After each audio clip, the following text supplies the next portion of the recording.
Florida? Are we going to make sure on November 8th we keep it that way? And can you also help me send a tired, worn-out old donkey out to pasture once in a while?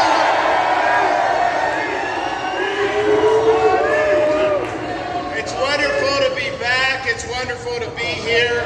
I know this is probably the best setup I've had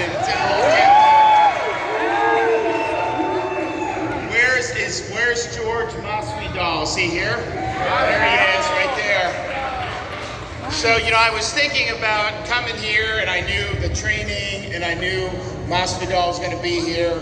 And what I think about why Florida is a free state, one of the reasons it is because we had to stand up to a lot of people to keep it free. That's right. We had to stand up to bureaucrats like Fauci. We had to stand up to a lot of leftist politicians. And we had to stand up to a lot of very corrupt media to be able to do it. And if you think back, you go back to the summer of 2020, July of 2020, we're in Florida, and they're just attacking me left and right. I got a letter from all Democrat members of the U.S. House of Representatives from Florida, and they were attacking me because businesses were open. They were attacking me because schools, I said all schools have to be open, and they said that was bad. And they wrote me this letter saying, you need to shut down the state of Florida. You need to impose mandates in Florida, and you need to have everybody shelter in place. So think about that. This is like, what would that mean for the state? It would have destroyed the state, to be honest with you. Thank you. It would have thrown millions of people's lives in turmoil. It would have cost hundreds of thousands of jobs. It would have caused many thousands of businesses to go under for good, and it would have locked out millions of kids from getting an education. That's right.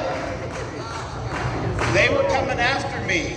Media was attacking me. Fake news. Fauci was attacking me. And it just seems to me, as I was looking back on that, leadership is being willing to stand up for the people that you represent and take the hits on their behalf. And that's what we do.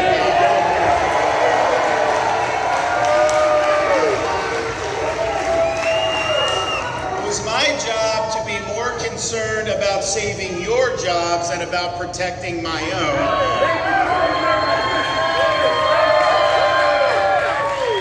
And I was willing to take the arrows so you didn't have to.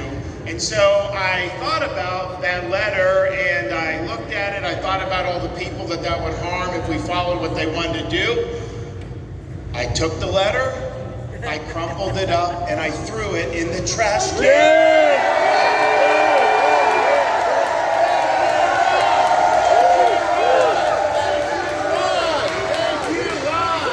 And we also said during that summer 2 years ago, these local governments are overreaching.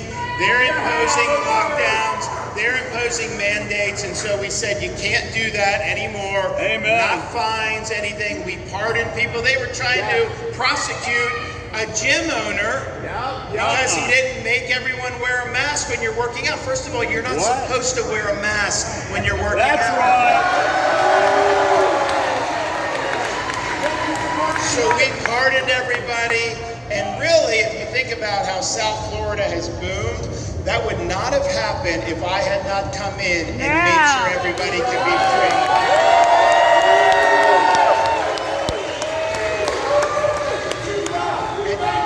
And the thing about it is we're down in Broward, obviously more Democrats and Republicans in the county. But when we were protecting people's jobs, We were protecting the jobs of Democrats, Republicans, independents. It didn't matter.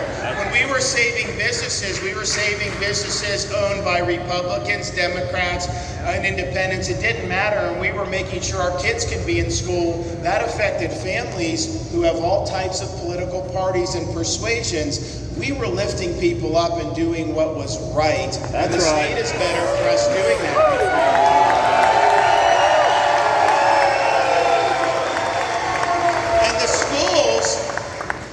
If it wasn't for me here, they would have never opened the schools. I mean, they didn't want to do it. And, you know, I'm proud that when I became governor, there was a real desire to see some accountability down here. Particularly in the aftermath of Parkland. So we took action, suspend the sheriff my first week in office.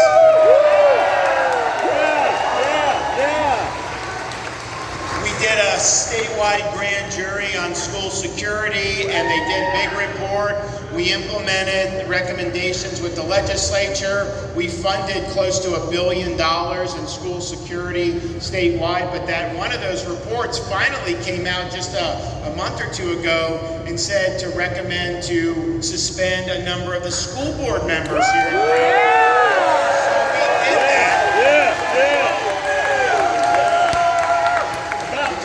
To be cleaned up. That's right.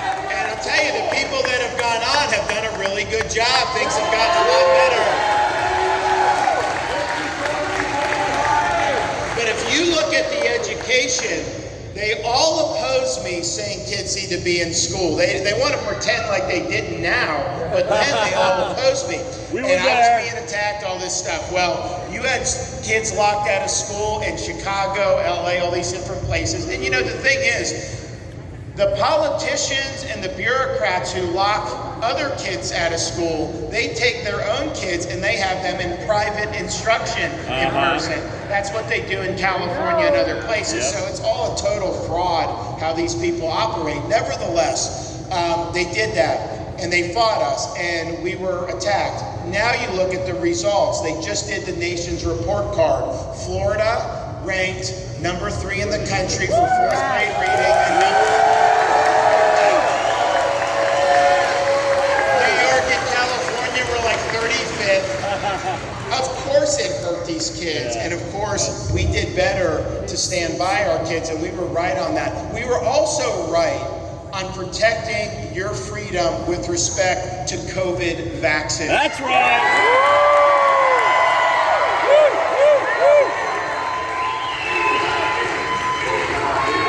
People forget, if you go back to 2021, you had elites in this country, they wanted to make people who didn't get the shot second-class citizens.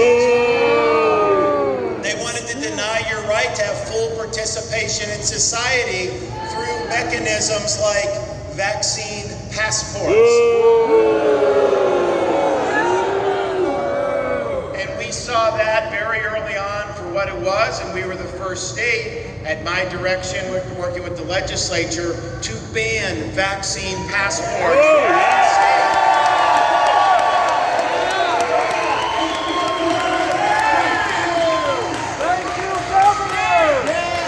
That's right. I mean, think about it. And so because we did that, we had the record 2021 was record domestic tourism in the state of Florida. Never had a better year. And if you look at foreign tourism to the United States in 2021, our whole country, Florida represented almost 45% of all foreign tourism to America. And I gotta think that a big reason for that was because people knew they're spending their money to travel and be tourists, that they want to go to a free jurisdiction. That's right. That's right. Why would you want to spend money to like fly to San Francisco And get quarantined. You go, like, first of all, you're dodging feces in the sidewalk and homeless everywhere. What? You probably will get mugged or tempted to do that. And then you show up to go to dinner and they demand to see your medical papers. Who wants to do that? So we were right to ban vaccine passports. That's right. And the state's done well.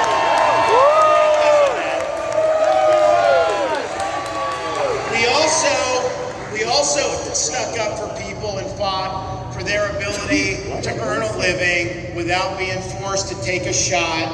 We were not going to allow employer mandates. Yay. They wanted to fire nurses. They wanted to fire cops. They wanted to fire firefighters. Boo. All these people that had been working so hard throughout COVID, then all of a sudden, if they didn't want to do it, they wanted to fire them. And so in Florida, we called a special session of the legislature, passed protections for Floridians so that nobody has to choose between a job they need and a shot they do not want.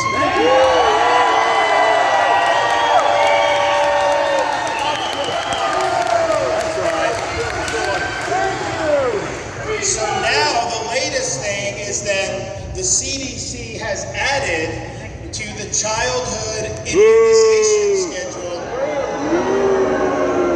COVID jabs. And, you know, first of all, in Florida, our Surgeon General, Joseph Ladapo,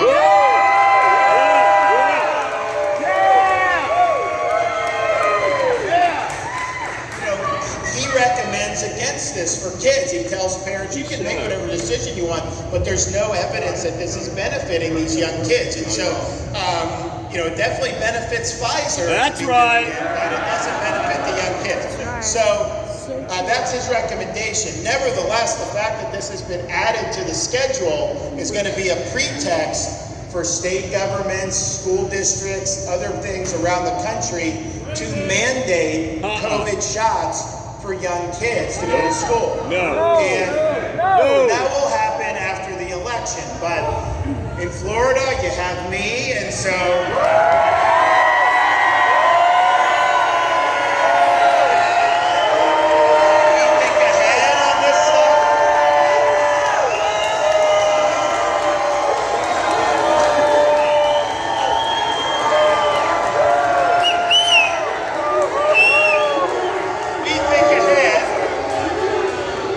we think ahead on this stuff. And like, look, these people are so predictable. I knew that they were going to go down this route.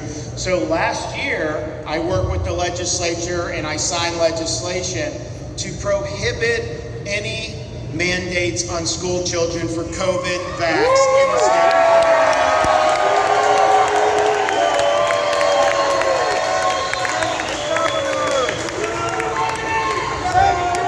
So we're going to continue to standing up for people, standing up for what's right. And, you know, honestly, like, they give the companies liability protection so you can't even sue. The way this has been shoved down people's throats is wrong. That's I'm right. just happy in Florida, we preserve your freedom. And we didn't let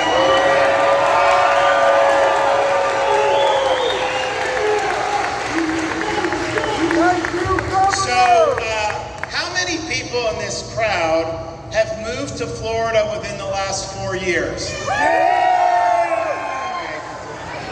How many of you would have still moved if I didn't win governor 4 years ago? One would have still moved. Okay. All right, no, two would have still moved. No, you know, look, we've had a lot of people come to our state to visit, invest, but to move because you've seen really significant differences between states and jurisdictions governed by corrupt leftist politicians and a state like Florida, which is a free state. And so people have voted with their feet, they voted with their resources, they voted with their businesses. And I was thinking about that because I was last weekend up to New York to campaign for our governor candidate, Lee Zeldin.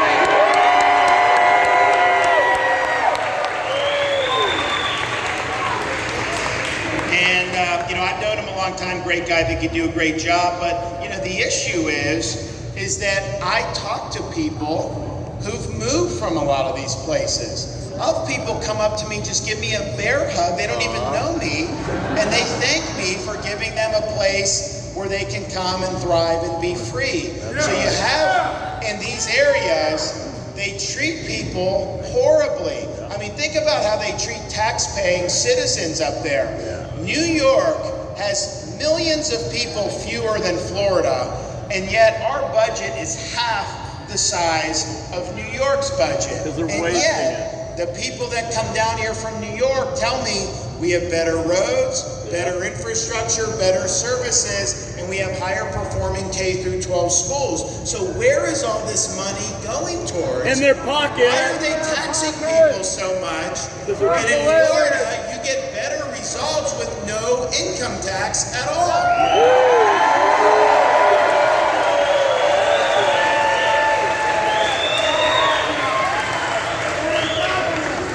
We have the second lowest state tax burden per capita in the country. New York has one of the highest state tax burdens in the country. We have the second lowest debt to per capita ratio in the country. They have the second highest debt per capita ratio in the country. And then of course, we've got a record budget surplus. No one's ever seen a budget surplus this country. It's basic management and understanding how to manage a budget and be willing and eager to protect taxpayers instead of abuse taxpayers. Yep. And so that's what we've done. But you see a huge difference in basic government management and competence. And think about what we had to do. We had a major hurricane hit Southwest Florida, and it did a lot of damage. Fortunately, we had great search and rescue, the quickest power restoration in history, over 3 million restored. And there was, a lot of good stuff, but it knocked out a bridge to Pine Island. It knocked out the Sanibel Causeway in 3 different areas. And these are not state roads or state bridges. We really had nothing to do with it. But the citizens are being told it would be 6 months to a year before they'd be able to go back and forth on land to get to those places. Well, that would have caused those places to die because you needed to we had helicopters going in there, but you needed convoys, power trucks, you needed people to go in there to remove debris, all this stuff you needed. So they came to me and they said, "Hey, Governor, can you help us?" And I was like, "Yeah, I'll help you." And they said, "We just need to be able to get back and forth from the island." So we looked at it, and I talked to the Department of Transportation. And look, I didn't wait around for the federal government to give me money or anything. We just did it. I have a surplus. I will do it.